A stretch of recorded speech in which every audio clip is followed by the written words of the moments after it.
நம்ம மெட் பிளஸ் நீங்க வாங்கின அதே மருந்த அதே தரத்துல ஆனா பாதி விலையில. ஆமாங்க, 50 to 80% டிஸ்கவுண்ட் ஆன் மெட் பிளஸ் பிராண்ட்ஸ். கனடாவில் நடந்த கேண்டிடேட் செஸ் போட்டியில் தமிழகத்தை சேர்ந்த குகேஷ் சாம்பியன் பட்டம் வென்றார். சாம்பியன் பட்டம் வென்ற குகேஷ் முதல்வர் ஸ்டாலினை சந்தித்து வாழ்த்து பெற்றார். அப்போது தமிழ்நாடு அரசு சார்பில் ரூபாய் 75 லட்சத்திற்கான காசோலியை முதலமைச்சர் ஸ்டாலின் வழங்கினார். தூத்துக்குடி வடக்கு மாவட்ட அதிமுக சார்பில் அமைக்கப்பட்ட நீர்மோர் பந்தல் திறப்பு விழா நடந்தது. இதில் முன்னாள் அமைச்சர் கடம்பூர் ராஜு பங்கேற்று பேசுகையில், பாராளுமன்ற தேர்தலில் வெற்றி பெற்று யார் பிரதமராக வந்தாலும் மத்தியில் தமிழர் நலன் காக்கின்ற அரசுக்கு அதிமுக ஆதரவு அளிக்கும் என்றார்.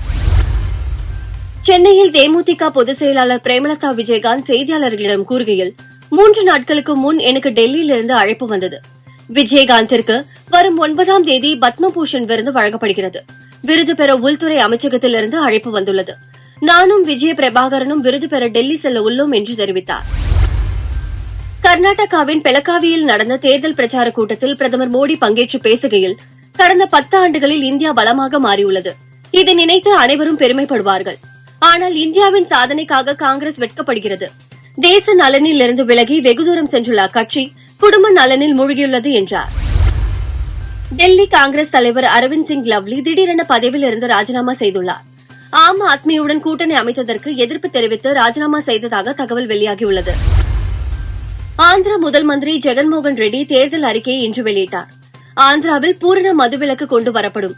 முதியோர் ஓய்வூதியம் ரூபாய் 3500 உயர்த்தப்படும். SC ST வீடுகளுக்கு இலவச மின்சார திட்டம் அமல்படுத்தப்படும் உள்ளிட்ட பல வாக்குறுதிகளை அளித்துள்ளார். ஆஸ்திரேலிய பாதுகாப்புத்துறை மந்திரி ரிச்சர்ட் மார்லஸ் உக்ரைனுக்கு பயணம் மேற்கொண்டார். அப்போது செய்தியாளர்களிடம் பேசிய அவர், ஆஸ்திரேலிய அரசு சார்பில் உக்ரைனுக்கு $100 மில்லியன் மதிப்பிலான ராணுவ உதவி தொகுப்பு வழங்கப்படும். உக்ரைனுடன் ஆஸ்திரேலியா உறுதியாக துணை நிற்கும் என்றார். சென்னை சூப்பர் கிங்ஸ் அணியின் பேட்டிங் பயிற்சியாளர் மைக் ஹசி செய்தியாளர்களிடம் கூறுகையில், ஜடேஜா கடந்த சில ஆண்டுகளாக பின்வரிசையில் ஆடி வருகிறார். தற்போது 4வது வீரராக ஆடி வருகிறார். சூழ்நிலைக்கு தகுந்தவாறு களம் இறக்கப்படும் வரிசையில் ஜடேஜா சிறப்பாக செயல்படுகிறார் என தெரிவித்தார்.